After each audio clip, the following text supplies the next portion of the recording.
This is episode 353 of Jumblethink. T minus 10, 9, 8, 7, 6, 5, 4, 3, 2, 1.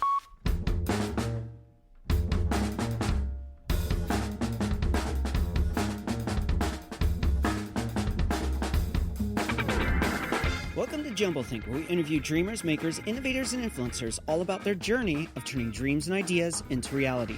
Along the way, we're going to share some tips on how you can turn your own dreams and ideas into reality too.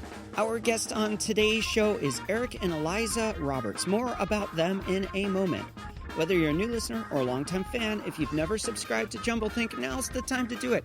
Head on over to wherever you listen to podcasts, click that magical subscribe button on the Jumblethink show.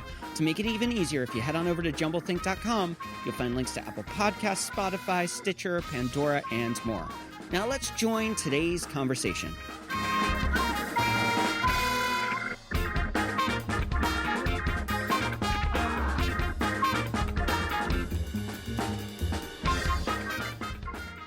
Hey there, friends. Welcome to Jumblethink. My name is Michael Woodward. I am your host. We have a very special show lined up for you today with Eric and Eliza Roberts. We're going to dive into that in a moment. Before we do that, we have something pretty awesome we're doing. I want you to be a part of it, and it's easy to be a part of it. Last Friday on the show, we had Nick Wallenda on the show. He is best known as a daredevil, a tightrope walker, a high wire walker. He's walked across Times Square, way up above everyone's heads, across the Grand Canyon, across an active volcano, all on a tightrope. Pretty incredible story, and he has a new book out called Facing Fear. Step out in faith and rise above what's holding you back. I have an extra copy here in my hands that I'm going to give away to one lucky Jumblethink listener. All you have to do is head on over to jumblethink.com, sign up for that newsletter, and you're going to be entered to win that book. I want to give it to you, but you have to go sign up to be a part of that giveaway. So do that right now. And then in a couple of days, we're going to be announcing who that winner is. So go sign up right now. Now, today's show is with Eric and Eliza Roberts.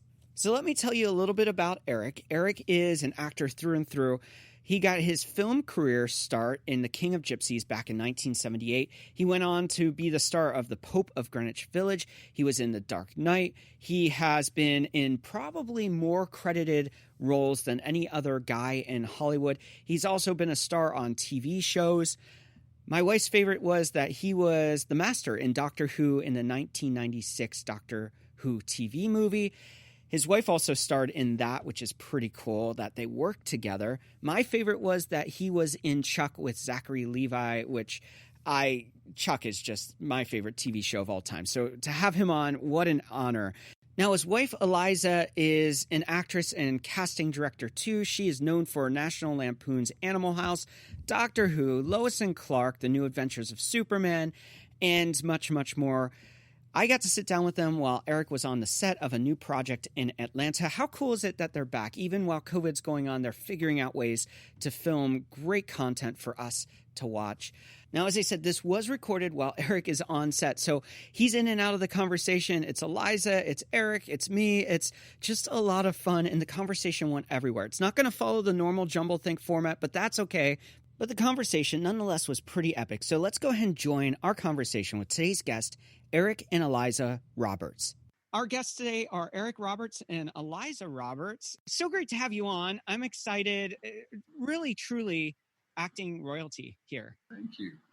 I know that we only have a little bit of time with Eric. So to kick this off, my wife's a little excited because she heard that you are returning as the master for some audio projects. Yeah, the master, so much fun to play. When they first offered it to me, I was not really interested because it was so campy, and yeah. I like realism. So I said, I will play the master for you if I can play him real. And they said, well, what's real? I said, sweaty, gross, nasty, not appealing. They said, go for it. And I did. It was so much fun. And they also let my wife be my wife. So I got to play her again in a movie. Yeah, which is pretty incredible. And of course, that's Doctor Who. She was pointing out to me that you're doing an audio version to come back with that. Yeah, it's for Big Finish. And tell about when we go over there and you record all the stuff. And yeah, they're doing some huge audio encyclopedia. I don't even know what.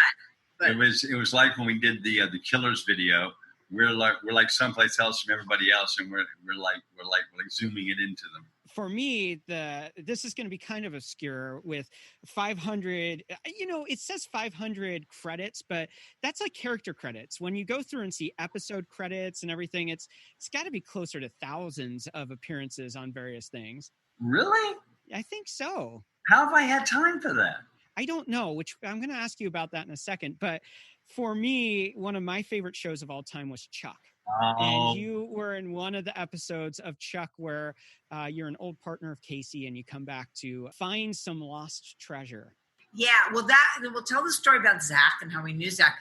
Zach Levi, when he was auditioning for Less Than Perfect, my wife became such a groupie of his. Oh my God, that guy's going to be such a star. He's so fantastic. He's got the perfect comedic timing, blah, blah, blah, blah. She fell in love with Zach. So Zach became a very close family friend. And then the show ended, Less Than Perfect, and he started his own series because he's going to be a huge star. Started his own series, and he invited me on it. So it was a fun being nice to a friend. Yeah. Okay.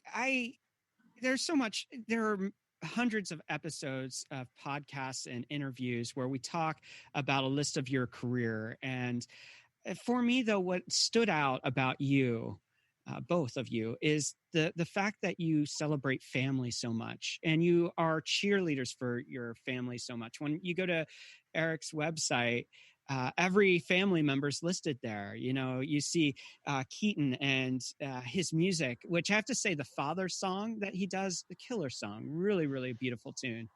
And then, you see Morgan and she's doing the baking thing with pie baking. And of course, Emma Roberts, who everyone knows of. And then, of course, your sister, Julia. For me, I look at that and the celebration and support and the cheerleading of each other is such a powerful thing. Well, my sister and my daughter have always been so supportive of me their whole lives.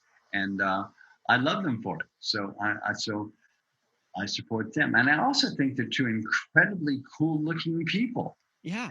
Yeah. You, Liza, you also are Hollywood royalty. You look back at your parents. Both of you have legacies of this, and it's going on to a new generation of family members. I want to understand more. I heard this story for Eric where Goodbye, Mr. Chips was a catalyst for acting. Tell us a little bit about that story and how it sparked this desire to act, because your parents, they started something called the Atlanta Actor and Writers Workshop. So this is for you also a legacy of acting. Just because there's a legacy doesn't mean you have to pick it up. So how did that spark that desire to continue on and create a name for yourself in this? Well, actually, acting started out as a tool for me in that I had a very bad stutter as a child. And I discovered when I memorized things, I could talk without stuttering. Yeah. So at like first, acting became your memorization and free speech. I could talk without, whoa, what is going on, Yeah. And so it became a freedom for me at first. And then I started to realize that everybody was different and I could actually play different people. Now, I'm a little boy. I'm like 5, 6, 7, 8 years old, and I'm learning this. And I finally get a role at 8 years old.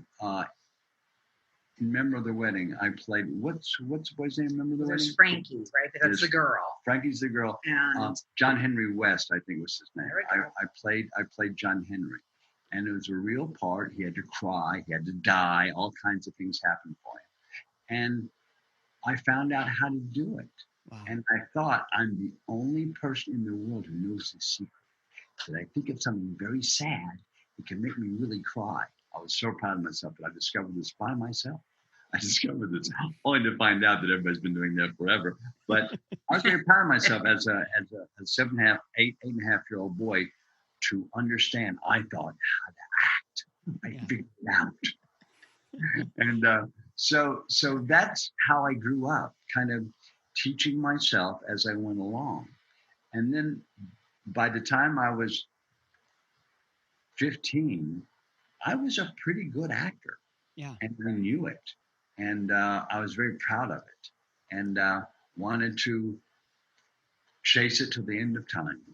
I look at fame in Hollywood and name recognition, and people burn out quickly.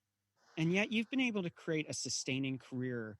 It doesn't seem like you're chasing fame, where a lot of people who are acting, that seems to be their motivator, or money or influence. And you just are consistent day in and day out. You do this.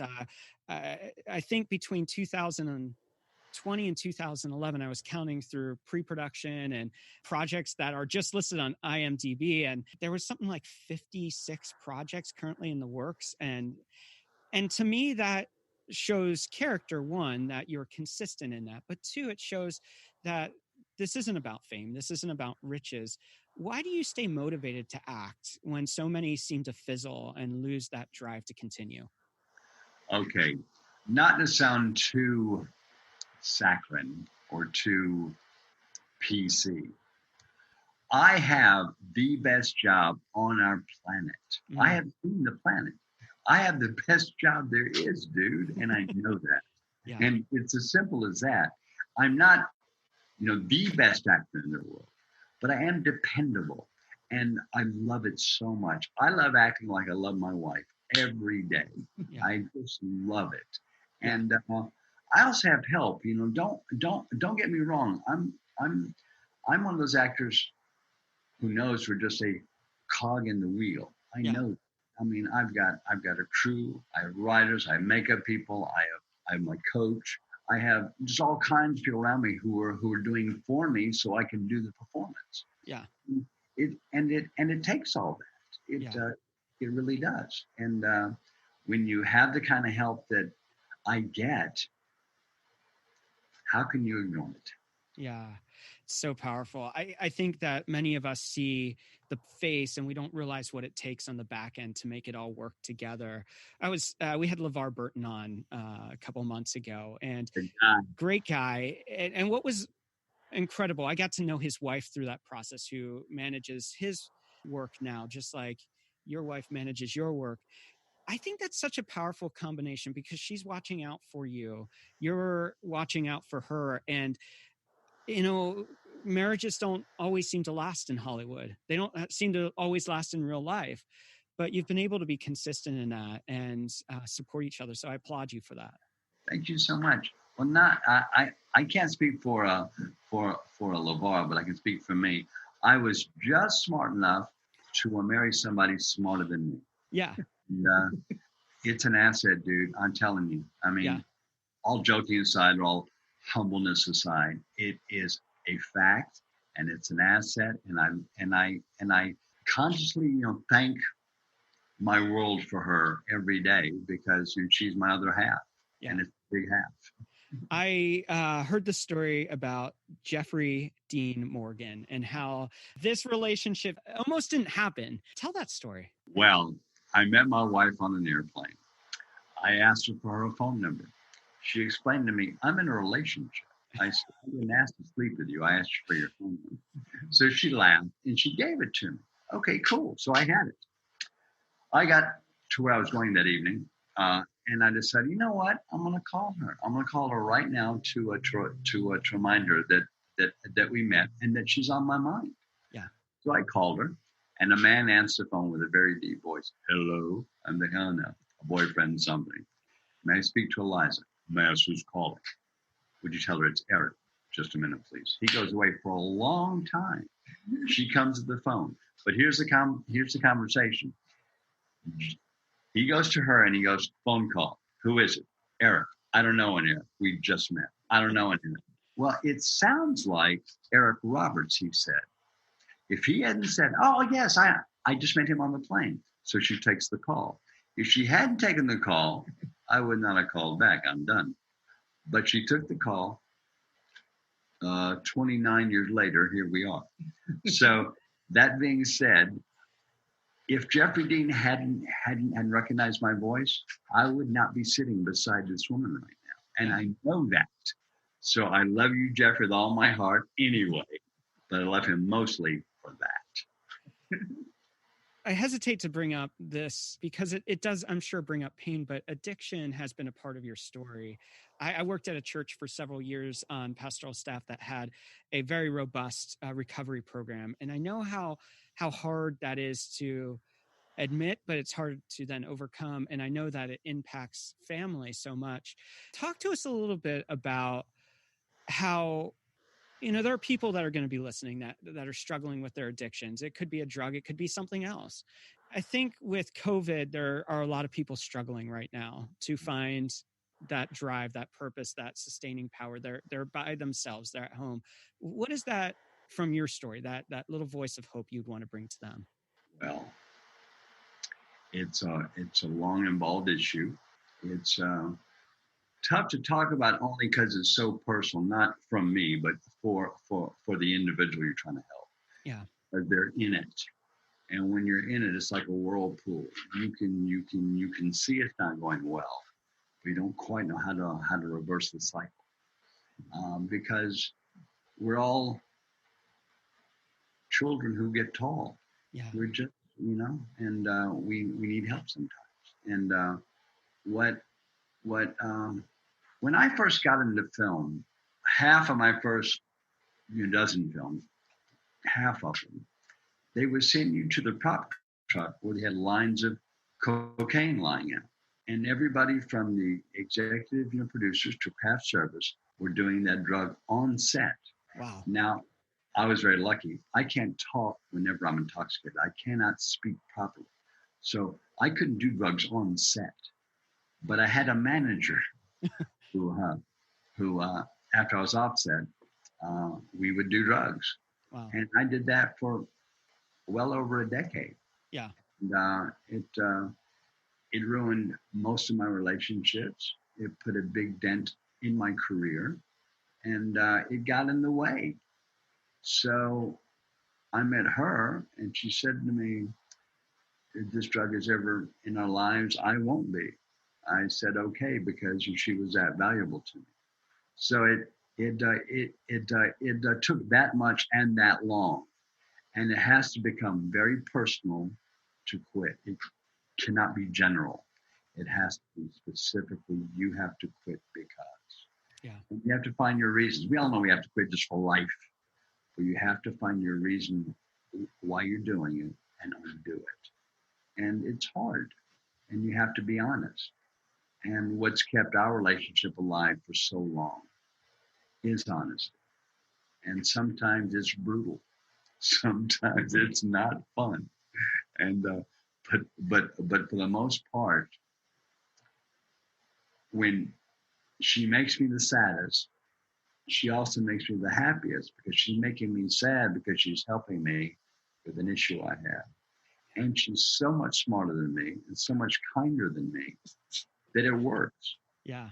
And I am indebted, attracted, addicted, and in love with my wife. Maybe I am Elijah.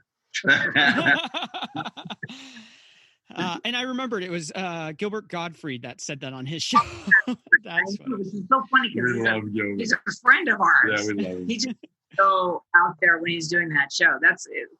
He's got quite a lot of energy. Yeah. You're right. Yeah. I always like to do a couple questions in every episode. And I know Eric's a little bit time constrained here, so I want to make sure we hit those. And the first one being, how do you find purpose in what you do? How do I find purpose in what I do? That's such a serious question. All I've ever known is this vocation. I did my first play at 4 years old. Yeah. I did my first television series at 7 years old. I did my first movie at 21 years old. So it's all I've ever done my whole life, and I've done it a lot. Like when I started acting, I did 8 to 12 plays every year from the time I was a little bitty boy, because I was in repertory theater. That's what you're doing. Yeah. That's how I grew up. So that's all I knew. So the purpose is the fact that it gives me life. It like gives me purpose. I don't really see the purpose as a definition. It's so complete. It like gives me purpose, and it makes me happy. and it makes me satisfied. It is so hard as a man to find something that is always satisfying. You hope you have it in your relationship, but I have it in my vocation as well. So when I'm at work, I'm happy. When I'm at home, I'm happy, all for the same reasons. Does it answer your question? It does. It does. Yeah, it does. What's one challenge you're currently working to overcome? It's a challenge I've been working on probably for almost 20 years. And that is trying to be and maintain what I expect from others. Oh. And because she also taught me that too. She reparented me. Besides the fact she's a really good kisser, she's also a great mom. So yeah, I learned that from my wife, and we have heavy emotional talks. Like even last night, we're driving home the set. We pulled into our driveway and we sat there for 10 minutes, finishing this conversation. It was about people and endeavors and understanding and helping to understand without sounding, ever condescending. Yeah. And we were talking about an individual, and we're trying to help them help us help them in our own minds. And it was a very heavy talk. It was like, yeah, I disagree with that, Eliza. This and this. No, honey, you're wrong because blah, blah, blah. Oh, yeah, good point. Thank you. It was not a fight, but it was passionate. It was like, no, yes, no, yes, no. Okay, we got it. And we came to a place. So we got out of the car and decided we ate. And that's how we have the most, for me, we have very dynamic relationship. And then it's always healthy, not like angry or frustrated. It's always fun. And even our fights, we had a argument the other day, and we both started laughing because we both meant it. They both started laughing, and it was just, I just love my old lady. We had the best time, and I say it so often that it sounds untrue because it just sounds like something that you say, but I mean it every time I say it. It's like saying, I love frozen yogurt. I could say it 100 times. It'll always be, I love frozen yogurt. I could eat it all day. I love my wifey. We have the best time. And and she's cute, dude. Yeah, I've been married a lot less than you guys have. But I'll tell you. How long? Let's see, 2000. So 12 years. That's a road trip, dude. Congratulations. Yeah. And I think that so many relationships, the problem is that there's an indifference. There's a lack of passion, the lack of saying, I am willing to push against you because I love you. And I'm willing to push back. And that may be hard to deal with today, but it's going to make us stronger tomorrow. I think I can really, really simplify it almost to the point of oversimplification. Yeah. Common courtesy. When you have common courtesy for who you're with, why you're with them, where you're with them, what you're doing. Common courtesy all day, every day. Oh my God, it makes stuff last because it's, thank you, Don. Thank you. Common courtesy, small. It doesn't have to be big. Oh, thank you so much. No, just thank you. That's great. It's common courtesy. It goes so far. So when are we going to see Eric Roberts, Julia Roberts, Emma Roberts? You'll have to ask the boss, and the boss is Julia. So you got to ask the boss. she's big box office. Got to ask the boss. Okay, but ask her. We'll put a call in. I'll drop that in later today and see what I can find out. Okay. All right. So you've had this career. It's been going on and on for since the 70s. My first movie was 1978. 78. And King of Gypsies was kind of your breakthrough moment, right? It made me a movie star. Who knew? You talk often about the early 2000s, the change of cinema, and how it went from being an art to being everyone has a camera. I've heard you talk numerous times about that. And now people are saying we're in the golden age of TV because of how production is and everything like that. As a person that's been in the pinnacle of film and the pinnacle of television, talk to us a little bit about how your approach might be different there, and approach to story, how you prepare. Because if you're doing, as you do so often, multiple shows in a year, that's different than preparing it for a character that is a month or 2 month project, where you're recording and it's done for the big screen. So how's your approach different? Do you actually have a preference for one over the other? Okay, how do I start this answer? Back in the old days, 1978 through 93, so I guess the first 15 years I was making movies were all on film. Yeah. 2003 comes, and this odd thing every once in a while called HD. Only about 1 out of 4 movies, 5 movies, only about 20% of the time is HD.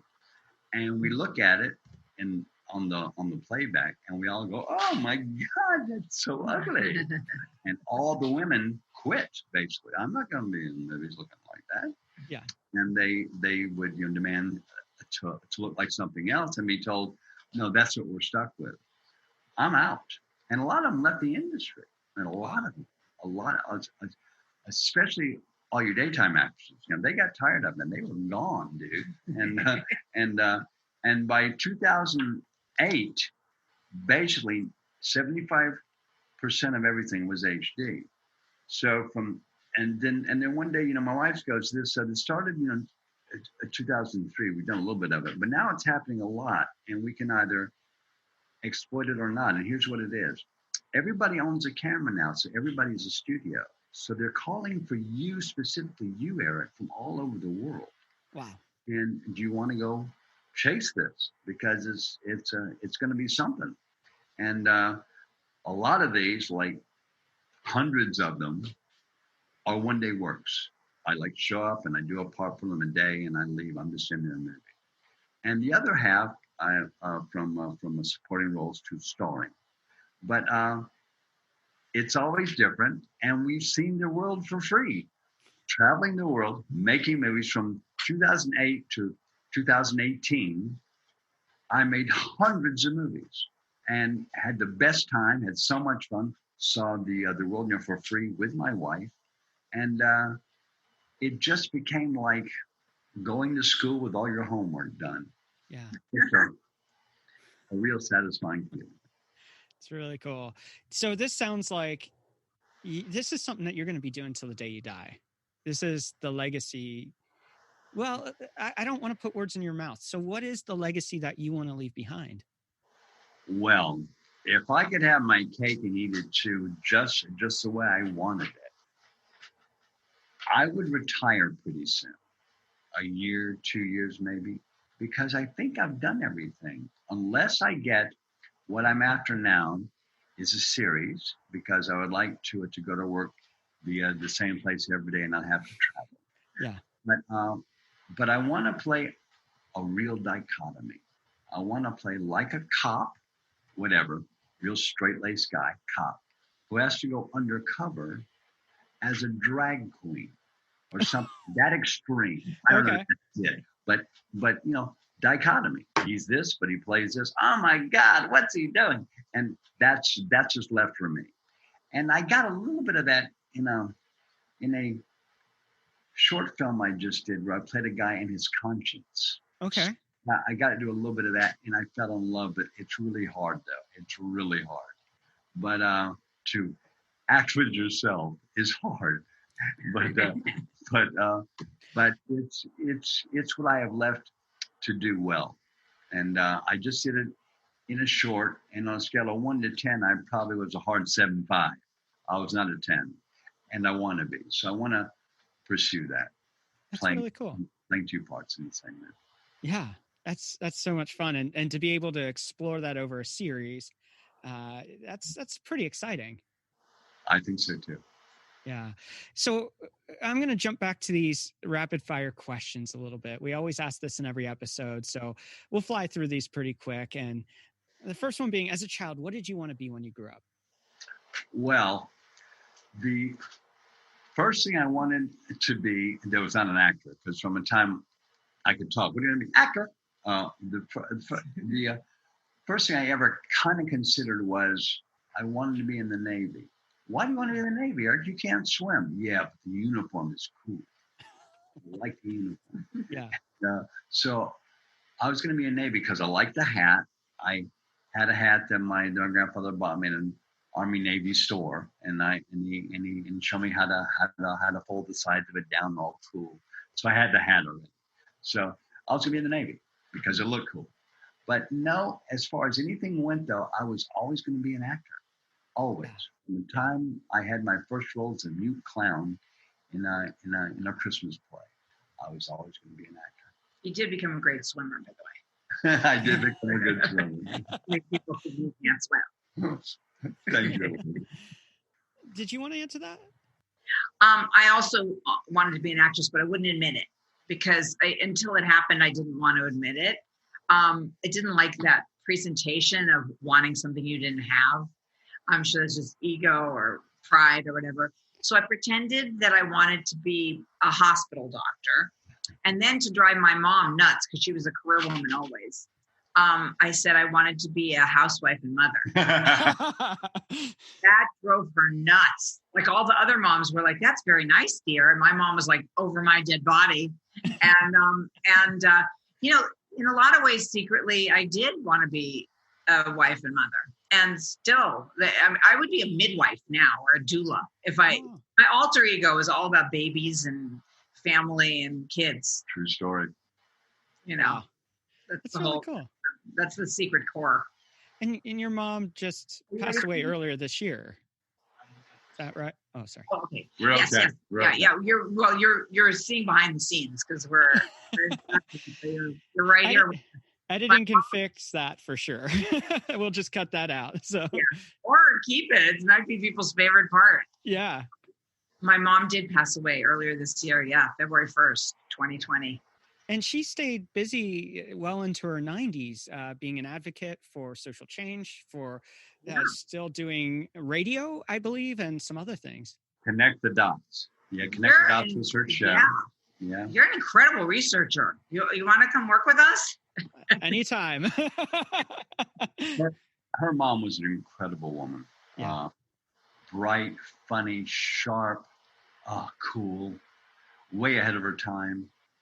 Really gifted. Yeah. And she's, there are people, politics, I think, gets into a dangerous place where I tend to be more on the conservative side. And I have a lot of great friends on the liberal side, and maybe I'm more moderate if I'm really being honest. And we villainize people for their beliefs. And while I might disagree with someone, I think that we need to cheerlead people who are willing to stand up for what they believe in, who are willing to have a voice, who are willing to say, you know what, I'm going to get pushback on this, but I think it's the right thing. And so I look at someone like your mom, and while there are probably a lot of things that I would disagree with when it comes to the politics and beliefs and stuff, I look at that and I say, we need people like that who, on the flip side, are still willing to listen, and your mom was, and to have conversations, and that's where we get change. And so, we need to celebrate people like her. I agree. I also think you're saying something very important because, hate is hate, and right and wrong can be very, very subjective. There are definitely things that are wrong and things right. Obviously, you don't. Like if somebody's walking in the crosswalk, you don't just drive your car and run them over. That's wrong. Nobody disagrees, right? Unless they're really psychotic. But I think on the liberal side, I'm kind of saddened by the fact that a lot of liberal thinkers are not applying their liberal thinking to doing exactly what you're talking about, which is to remain friends with people who are not so liberal. That's just, it's hypocritical, unfortunately. I get it about passion. I get it about fear, even thinking, well, if your thoughts are enacted, we could have pain and suffering in the world, but it doesn't do any good then to just not speak to people. Right.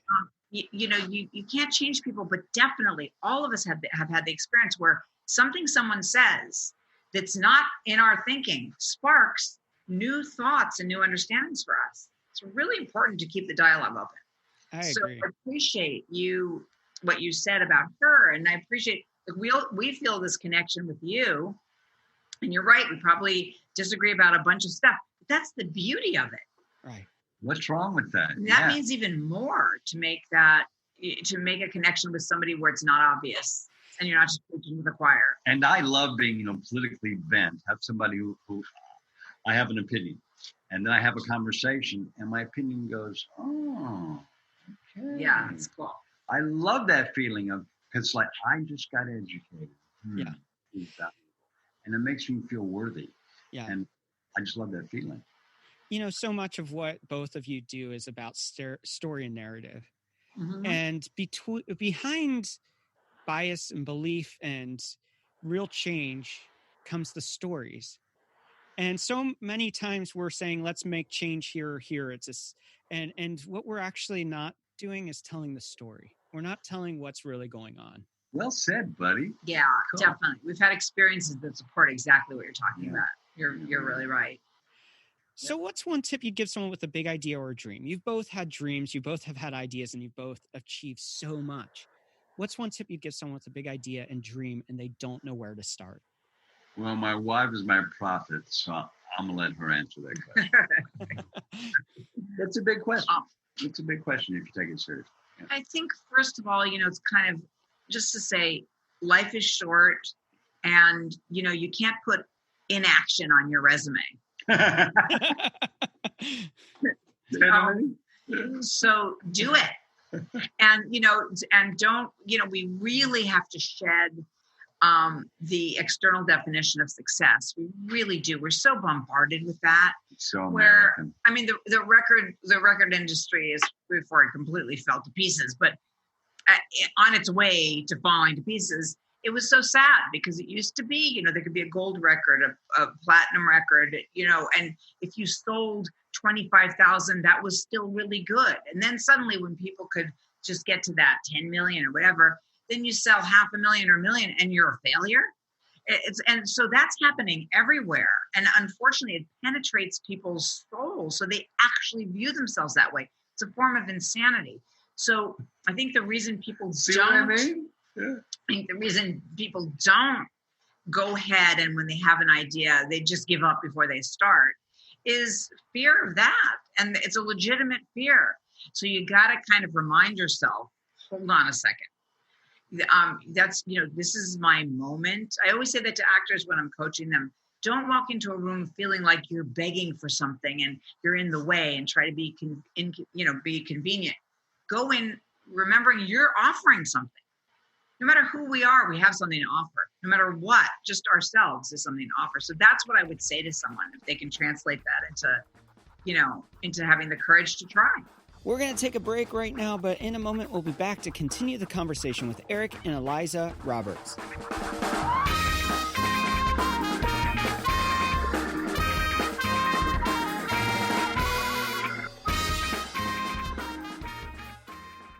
With so much going on in the world around us, it is easy to miss episodes of Jumblethink, and I don't want you to miss a thing. So how do we stay in touch?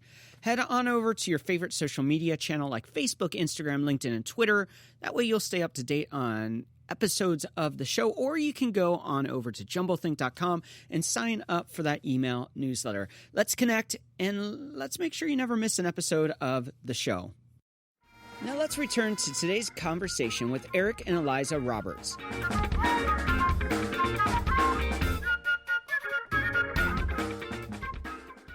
So often I talk to people who are buying into this idea of safe. And I think coronavirus, if nothing else, has taught us that our world is truly not as safe as we have imagined. Good for you, right. Tom. Yeah. And I look at acting, and a lot of people would go, okay, Eric, you've had all this success, and yet you've also taken a lot of criticism. And to me, when I see Eliza, you were in, what was it, Animal House? Yeah. And, these are all things that you're putting your art, your work right out on display for everyone. Mm-hmm. And that's very personal. There's a lot of risk there. If you weren't willing to step out and put yourself in that role, the craft wouldn't be made. And so when somebody comes back and they criticize your work, when they come back, and how do you process that? Because that's part of the deal with dreams and ideas, is being okay with it failing, being okay with people rejecting the dream, being okay with pushing through when everyone says you can't. And I'm sure you've had moments where you've had to wrestle with that yourselves. Well, I mean, you can always do what Eric's girlfriend at the time, Sandy Dennis, did. He got some bad review or something on television. She threw the television out the window. There's a great example of something that doesn't do any good, but yet is extremely dramatic. That was funny. Yeah, let me tell you a story real quick. So we're in her bedroom, and the small little portable TV on her dresser, and there's a window beside it. And we're watching the early morning news or getting ready one day, and Pia Lindstrom is on TV. She used to be a critic for movies on TV, and she's reviewing The Pope of Greenwich Village. And she goes, "Wow, the movie's great. It's just like the book, blah blah blah." However, Eric Roberts eats the scenery. And was like funny about that is I did, but I was playing a guy who ate scenery. That's what he was.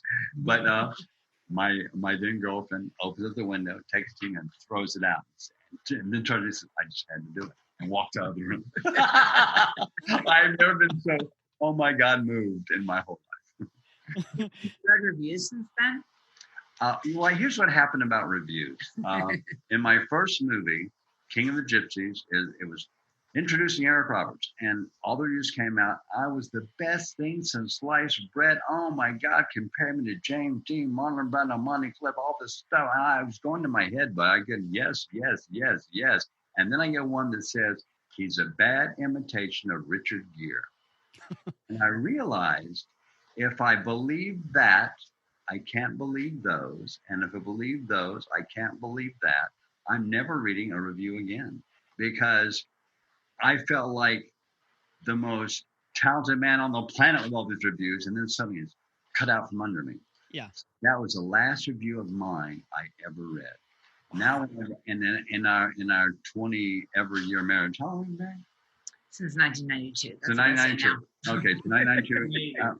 I just turned to her and I say, were they good or bad? She goes, they were all pretty good, all but a couple, and they don't like you because the same reason I told you about that choice you made, blah blah blah. But anyway, and you know, that's all I do now, and I just say, were they good or bad? And I don't mind when they're bad. It just is what it is. I obviously made a statement of some kind if you're going to go out of your way to say how horrible I am, and so you know, it's just. I have the best job on the planet, dude. You know, so why make it hard and have to read? Because, you know, also critics. Let's talk about critics for just a second. No 8-year-old boy is going to grow up to be a critic. He's going to grow up to be a writer or this or that and the other thing. And he failed. And he became a critic. It's like agents. They don't grow up to be an agent. They grow up to be an actor or something else, and they fail and they become an agent. So they're not happy to start with. So that's what you have as agents and critics, I feel. That's only an opinion. But that's how I feel about it. So if they don't like me, okay. You don't need to see them anyway, right? There you go. Well, I do have to ask this, though. You know, you said you've been compared against Richard Gere for years. No, I didn't say that. Okay, sorry. My first movie, one review said, I'm a bad imitation of Richard Gere. Only once and very directly. But, okay. Yeah. Well, then never mind. My question doesn't make sense in that Right. context. Of course, I interrupted you. He Go may ahead. not know it, but of course he's compared to Richard Gere. You know, actors of a certain generation are going to be compared to each other. Ask the question anyway. Well, I was going to ask, you know, is there a little bit of, you know, Julia, of course, acted in several movies with him. Did you ever razz her for that? No. In fact, I made a movie with Richard, his first movie after Pretty Woman, okay, called The Final Analysis, and which, by the way, he's brilliant in. He's brilliant. Yeah, I'm good too. but he's like incredible in this movie. And he and Kim Basinger are just dynamite in this movie together. So no, we never discussed it. I never said, so how'd you like my sister? I never said that to him. But he's a real actor, dude. He can act. Yeah. He can act all day. So the fact that I'm compared to him is not a problem for me. It's just being compared to any other actor. But you can't just be me, But no, he's a great actor, dude. He's a great actor. In fact, one of my favorite performances of all time wasn't Looking for Mr. Goodbar. Plays kind of a hustler. He's perfect to the point where, oh my God, who's that guy who was the hustler? It was like they got him off the street and they put him in a movie. That's how perfect he was. So I'm a fan, dude. I have no issues with Richard Gere. For you, how do you define success? Freedom. To have freedom to choose and to say no, or to say, have you thought of me? And have them say, no, we hadn't. Do you want to? That's success. Like my wife, I read about a role or a thing going on. So, oh God, I want to work. Oh God, I want to be in that. And so, okay. And she'll call up and say, yeah, you're doing this and this and this. You want Eric Roberts? And sometimes I'll say, we love that. And it's just, they want you. It's the best feeling in the world. That to me is success. That's a really good description. I think also probably to recognize your part in keeping a distance between you and your dreams. If you can fix that sometimes, that's something really important to be successful at. Smart. I read somewhere that one of the roles that you really wanted was the role in Dark Knight, and that you auditioned for it and you didn't think you got it. He took over a month to get back to me that I got it. And there was no standing by, we're deciding. It was just, they didn't talk to me. And then so I didn't get it. Okay, moving on. And it rang, hey, you're in Dark Knight. Oh, really? Wow, cool, thank you. Wow. And I think that's the interesting thing. I was talking to Rob Paulson, and he's done the voice of Raphael and Donatello from Teenage Mutant Ninja Turtles, and Yakko Warner from Animaniacs, and Pinky from Pinky and the Brain, and just endless number of characters. He was talking, so many people think that I just, I've done the voice of this and this and this and this and all of this stuff. And so they just think, oh, everyone's calling me. And it's just like, oh yeah. He goes, no, I still have to go in and do the work and do the auditions and call up and say, I really want to go work on this and all of that. And that, I think, surprised me was that even in Hollywood, you can have huge success, but you still have to do the work. You still have to call. You still have to go after the things you want. And that when you sit back, that's the moment you kind of just check out and you're like, your career's done. And so to hear you say, I want that, and you have to call up and you still have to do the work. So many people, I think, feel like they're entitled to an outcome, that they don't do the work, that they don't put the time in, that they don't go after the things that they want, that they don't put themselves out there, and yet they don't have the success you have. So that's a big lesson I think we can all learn. But here's the thing. An actor, might be in love with his talent. And his talent is like big enough where he can really depend on it. He can call on stuff at the last minute to help him work to an audition or a part. But you're working for somebody like Bob Fosse, Chris Nolan, Frank Pearson, whoever it is. They're the boss, and they're making a movie with a vision. It's not your vision; it's theirs, and you're simply a tool. Now, if you're a really good tool, they will love you. If you're not a good tool, they will not. Yeah. It's as simple as that. I go out of my way to be the perfect tool. What do you need? I'm going to give it to you. What I always ask my directors when I walk on a set, when I'm the star of a moment or a scene, I say, what do you want to see? They say A, B, and C. I give them A, B, and C. Or if they say A, M, and L, you're going to get A, M, and L. Yeah. Because I'm proud of the fact I can do whatever you ask me to do. I can do it. Ask me to do it. And it's just so much fun for me. I have fun literally every day. And I have anxiety like everybody else. I will stay up all night thinking about a scene, and I will worry about it. And I will wake up and send them I have to run the scene right now. So, honey, we haven't had coffee. But so like anybody else, I have huge anxiety about my choices and my strives to accomplish. But I got the best job in the world, dude. I'm going to wrap with this question here. I think it's so important. And then I might ask Eliza a couple questions because we haven't heard too much from her. And I know that you have a lot to say, a lot of things that are worth value. And I think it's often easy, I'll say this, to look at in this case, Eric, you're probably better known. But there's so much value in every interview that I've seen Eliza on the things that you share. And I think that it's easy to overlook people who shouldn't be overlooked. And so I just want to take a moment and ask you a few questions and celebrate the wisdom that you have to share with us.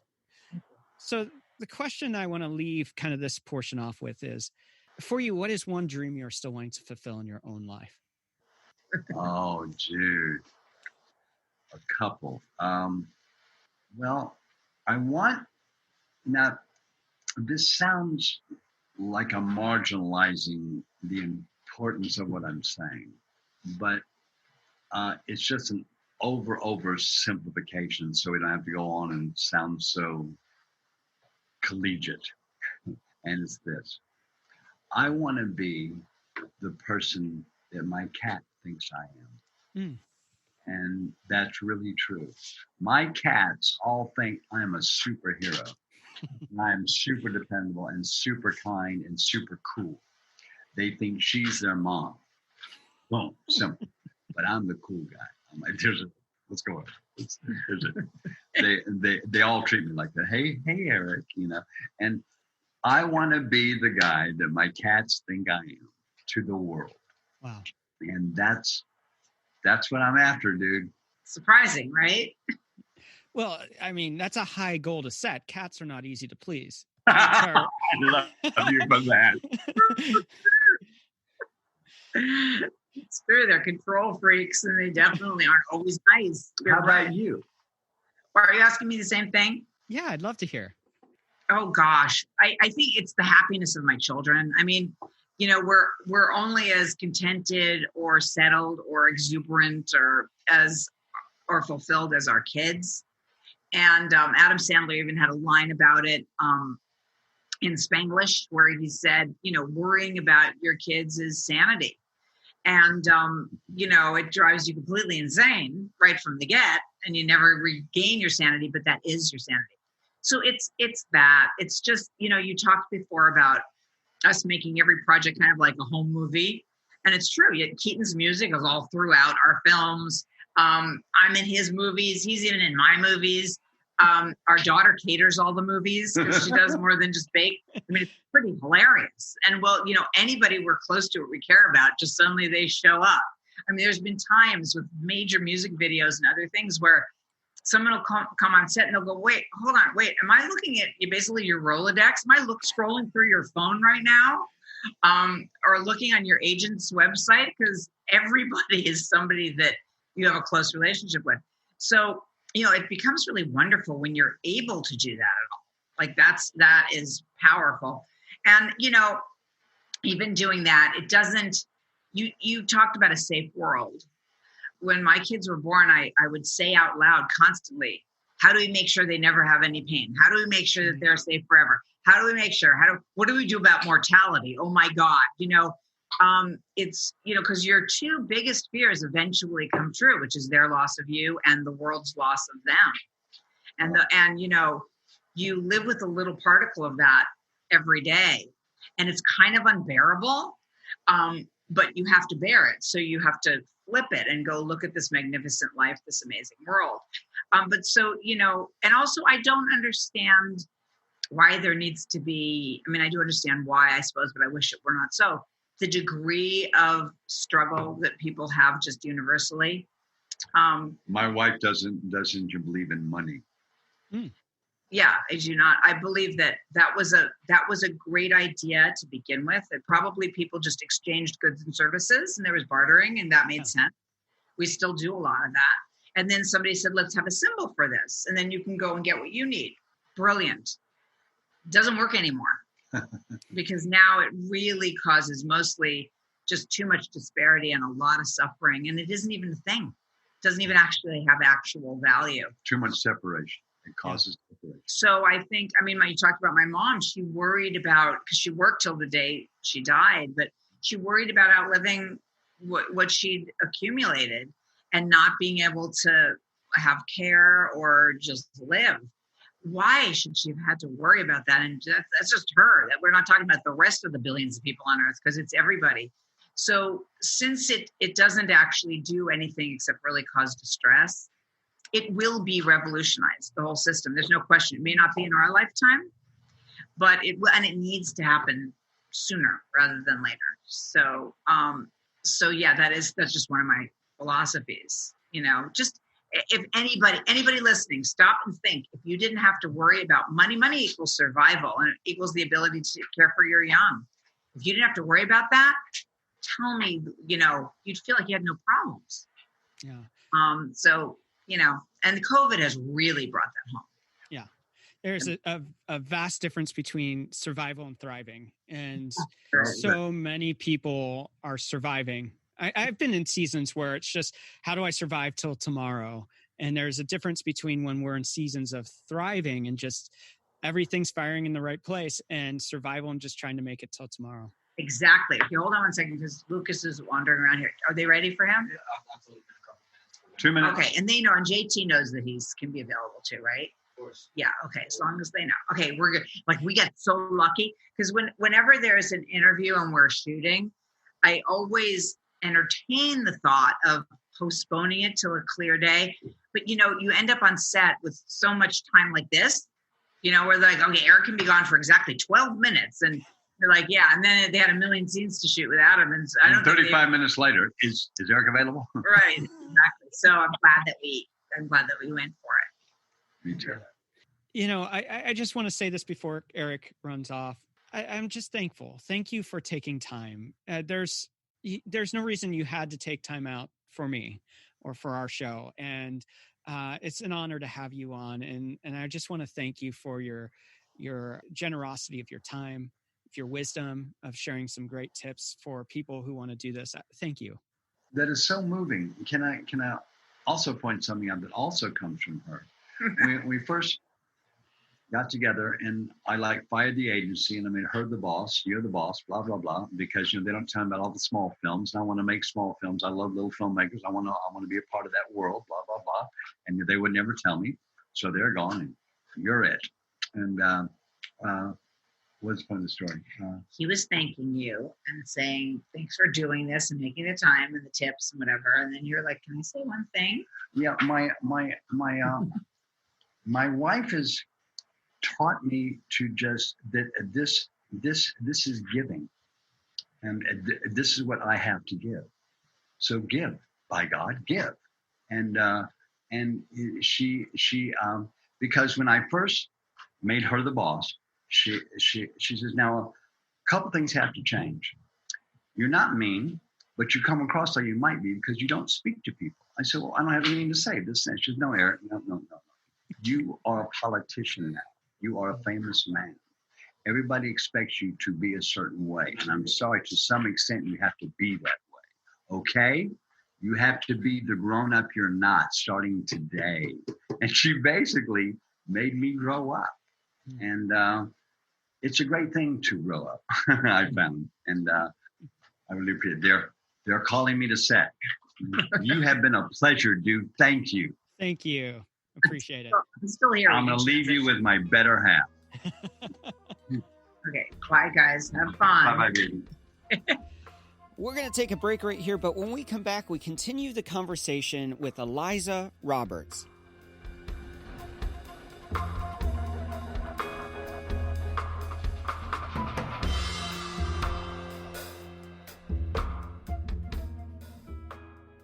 Hey there, friends, it's Mike, and I could use a little help from you. I love creating this show. I love the interviews. I love preparing for them. I love sharing the conversations with you. And my hope has been and always will be that it inspires you. It inspires you to dream big, to chase those ideas, and to change the world around you. To do that better, though, I need to hear from you. I need to know about what kind of topics you want us to talk about. I want to hear about what kind of conversations you want us to have. I want to hear what kind of guests you want to hear from. I want to hear from you. Whether you love it, whether you hate it, I want to hear back from you so we can create a better show for you. Now, how do you get in touch? There's a couple ways. You can head on over to jumblethink.com. You can drop us a little note through that contact form. You can go to your favorite social media channel, whether that's Facebook, Instagram, LinkedIn, and Twitter, and say, hey, I love this about the show. Hey, I hate this about the show. Or you can email directly to me, hello@jumblethink.com. That email goes right to me. I would love to hear what kind of show we should be creating for you so that we can truly get to the heart of our show, to inspire you, to get you to dream bigger, and ultimately to turn those ideas into reality. Thanks so much. Don't forget, reach out and let me know what you want to hear from Jumblethink. Now let's continue the conversation with Eliza Roberts. Seulement le bras pour mettre l'aiguille sur le disque. Mettez le contact, reposez votre bras et attendez. For so many who live outside the bubble of Hollywood, they don't know what it's like to actually live that life. And I think there's misconceptions.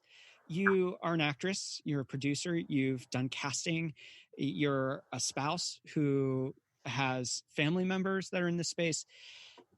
For people who are not living that life, what would you want them to know about your life that they might not know? Well, for one thing, I'd want them to know that it's not that different from their life. People comment to us a lot how down to earth we are, and I appreciate it, but I don't know what they're talking about. I'm like, where's up from earth? I mean, what else is there, kind of? I mean, of course, there's the things where you stop and go, this is kind of incredible. I mean, there's, if you're at the Oscars or whatever, it is weird that you're hanging around with people that you usually only see on a screen. But the weird thing about it is how unweird it quickly becomes. On the Dark Knight set, I remember one day, it was just one of those days where the whole cast was on the call sheet. Everyone was there. And there's a lot of sitting in your chairs and waiting around and wandering over to craft service table and getting snacks and stuff. And, we're in the city of Chicago, and we had a fake name, Rory's First Kiss, and we had red pages that couldn't be faxed or copied, and we were fooling no one. Everybody knew what we were shooting, right? and the whole city was there, the people who were interested. But so we were inside of this courtroom, it was a real courtroom, and we were outside in the hall just hanging out and waiting around for different scenes, and everyone was there, and people would wander. I got up to go get, some water or whatever. I was like, anybody want anything? And you stop for a minute to realize who you're talking to. That it's Aaron Eckhart and Kristen Bale and Maggie Gyllenhaal, but then it doesn't feel like anything. And you go, is this supposed to feel like something? And then it kind of doesn't. So you're like, I don't think it is. Now, the one thing it is many of those people are wonderful people. They're great to their kids. They have a good story. They're funny, just like everyone else that we meet. So I think that the phenomenon that happens where you have these weird one-way relationships, where you feel someone because you've been seeing them on the screen, but when they meet you, they're meeting you for the first time. That's an oddity.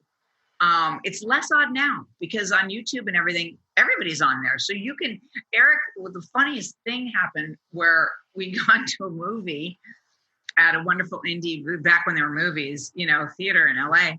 And there's a commercial running on TV that Eric just loves. The guy in it is super clever, this kid. And we came out of the movie. There was almost nobody in the movie theater. And that guy was there with his friend. And Eric goes, oh my God, honey, it's that guy from the commercial. And the guy heard him, and so did his friend. And they turned around. Eric's like, oh my God, it's you, forgetting. And the guy goes, yeah. And Eric goes, from the commercial, I love you. And the guy and his friend was laughing. And the guy goes, aren't you Eric Roberts? And Eric's like, yeah. Anyway, you're the guy from the commercial. And the guy's like, this is too weird, man. Like, I'm just a guy who was in a commercial, right?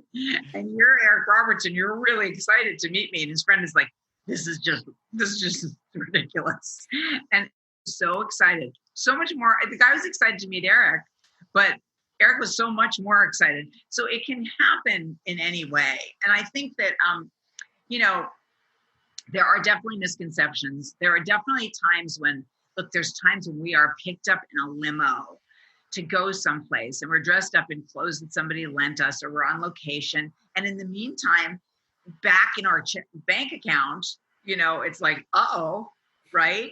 So you're living these different, we've wanted to do a show for a long time called Famously Poor. And I can't even tell you everyone who could be in that show. It's like almost everyone. Wow. So I think basically, the misconceptions are just that it's anything like, the events that we go to or the show, the characters you see us in. It just isn't, Yeah. You've done so much in different spaces. Do you have a favorite role that you like to play? Not necessarily as an actress, although it could be that, but like an actual role in this whole structure of what you do and the craft that you do. Yeah. Well, yeah, like I'm a real caregiver. So I've fallen in love with coaching. I do a lot of acting coaching. We have a little program called Working Actor to teach, nowadays there are TED Talks. So people are starting to, and a lot of podcasts and things, they're wanting to just hear what you have to say about any subject, which is very cool. So coaching for me, Working Actor kind of covers the work as an actor, but also the industry and how things work. And it's kind of a triple entendre. I love coaching. When I see it help somebody, it's a great feeling. My role as a mother is the most important role to me. And because I worked so much when the kids were little, and then I ended the marriage with their dad, whom I love and adore, and we're best friends, and got with Eric, who's a complex personality. I wish I could turn back the clock and do a lot of that over and do it in a less of a kind of selfish way, as a young developing artist myself. There was a part of me that just wanted to sit home with them. Okay. And so now they don't want me to do that, but I keep on trying to do it with them. So a lot of caregiving things, but in terms of actual roles, I just did a film called Andronicus. It's just a short film. That role, which is as a kind of terrible mother, just a flawed person, falling down all the time. That turned out to be something I really loved playing. How surprising at this stage in life to suddenly get your dream on. It's like, how did that happen? So that was cool. I love doing comedy. There's a lot of different roles, but I like the nesting thing. I like when we go on location and I get all the groceries and the stuff and get everything set up, so that the person, whether it's Keaton or my daughter or Eric, they can just focus on their work. All the other stuff is taken care of. That's my favorite thing. That's really cool. I'm again just so thankful that you both took time out, and I hope, my hope for today's interview was that it wouldn't be just the same interview that's happened a billion times, and I hope that that's what's happened. Yeah, me too. And it's funny because Eric, he doesn't have a sense of, when he's talking to somebody, he really doesn't even think it goes anywhere. I mean, he really doesn't have a sense of that. He's very surprised when he catches a little of himself and goes, oh my God, they showed it, So he'll tell the same stories over and over sometimes.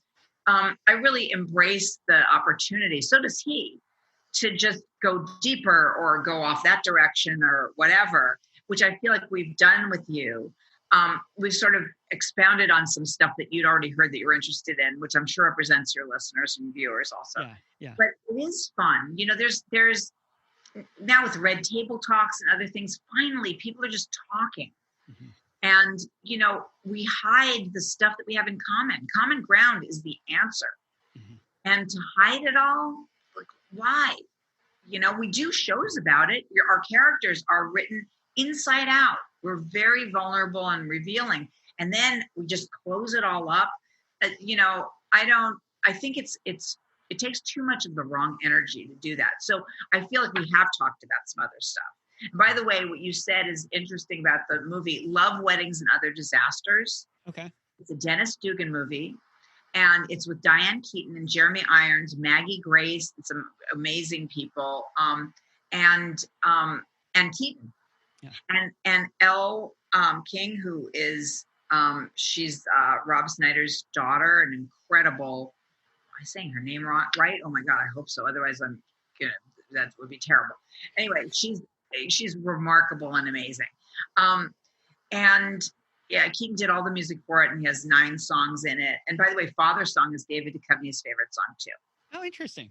To let you know that he loves that, and he played it on Father's Day for his kids, which is so cute because they should play it for him, but whatever. But that we don't know the fate of movie theaters. So how are we going to promote and launch and release movies these days? That's a big question mark. Eric is relieved that television is kind of caught up with film. So he's not feeling the pressure anymore. Like, when are we going to see you in a big movie again, Eric? He's like, turn on TV, whatever. Yeah. So that's kind of good. I'm glad it all smushed together. Yeah. Needed to. It's all about where the great writers are, and the great writers are everywhere now.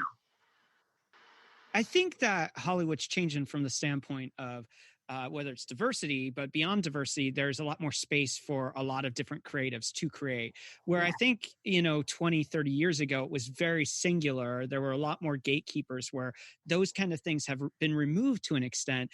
And there's a lot more space for a lot of creativity in television, for that matter, because of all of the different sources creating so much. Yeah, I mean, there's still the committee. The committee kills the commitment, I always would say, as a casting director, because you'd be excited about somebody and then you present them the next level, the network, and there's 20 people there and 2 people don't agree, and you're back to the drawing board. And that's always very frustrating. And that's true in every business. It's not just ours.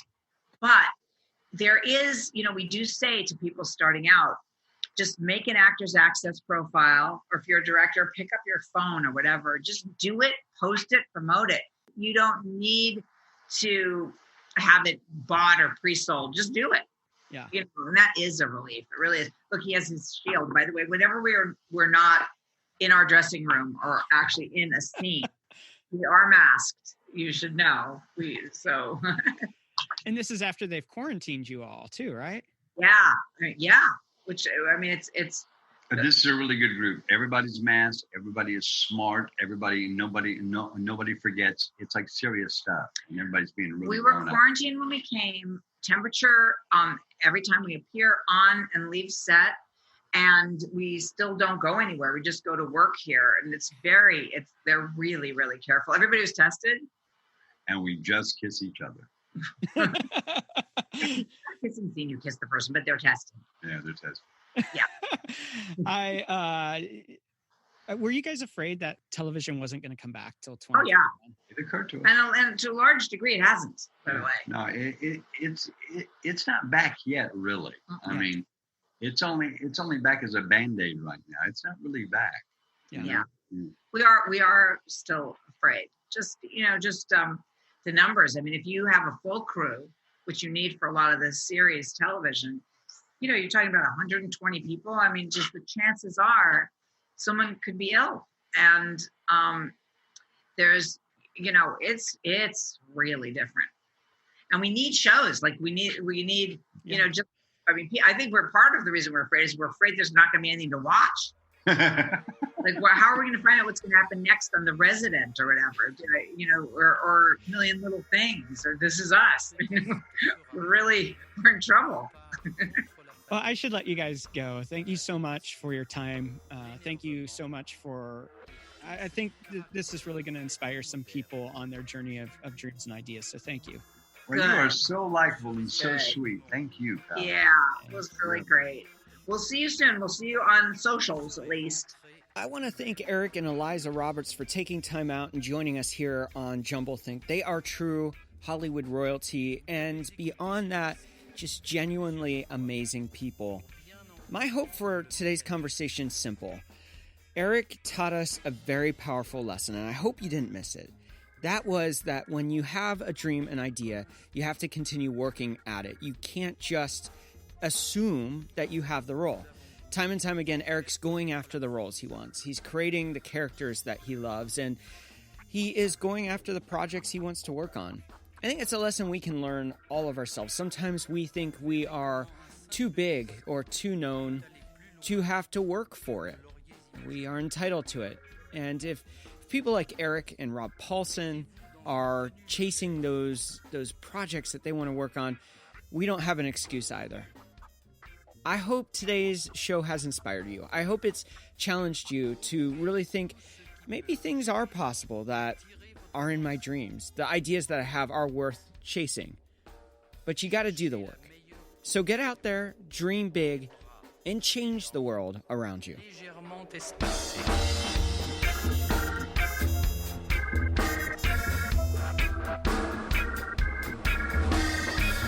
Étirez-vous doucement, mais complètement. En avant, en arrière, sur les côtés. Vous êtes une autre personne. Les mères de famille, les enfants, peuvent également prendre un moment revitalisant. Dans quelques mois, lorsque vous aurez bien saisi la technique et que vous serez maître de votre corps, vous pourrez vous décontracter même en travaillant.